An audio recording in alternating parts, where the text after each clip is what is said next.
Vous n'êtes pas dans les rayons.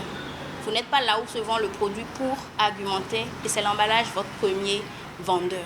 C'est la réalité dans les rayons de vente. Le fabricant est absent. Seul face au produit, le client fait son choix, attiré par les couleurs, la forme des emballages et les inscriptions qui y sont mentionnées. D'où l'importance d'un bon packaging. Le packaging, c'est le vêtement du produit. C'est l'ensemble des éléments qui le sécurisent et qui garantissent la sécurité au consommateur. C'est aussi la beauté du produit, c'est l'élément physique premier que le client va voir et va avoir envie de toucher puis d'acheter.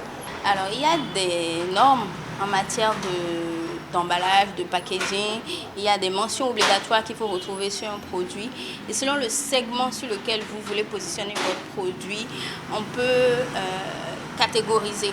Dans le choix du bon emballage, il convient de se faire accompagner.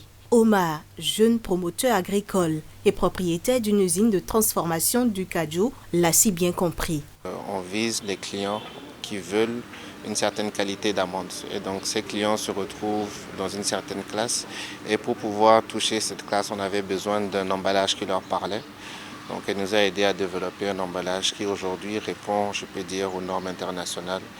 On exploite déjà l'emballage qui est disponible dans beaucoup de supermarchés de la place et d'hôtels même. Pour passer de cette première forme d'emballage à celle-ci, beaucoup plus améliorée, il y a eu du travail. C'est un processus en 3-4 étapes avec l'intervention de 3 professionnels. Donc la première étape, on fait un diagnostic de l'emballage tel qu'il est aujourd'hui et on va travailler sur quel est le segment sur lequel l'entrepreneur veut positionner le produit. La façon dont on présente un produit qui va en supermarché n'est pas la façon dont on le positionne quand il va au grand marché d'Antokba, ainsi de suite. Sur l'écran, vous allez voir que c'est une étiquette faite pour les jus de fruits. Petroski Agnou est designer professionnel. Il travaille actuellement sur un emballage de jus de fruits sur demande de la productrice. Elle-même, elle a fait des choix de couleurs qu'on a conseillé pour dire telle couleur et telle couleur s'accompagnent, ainsi de suite. Et c'est là qu'on a eu à faire ceci.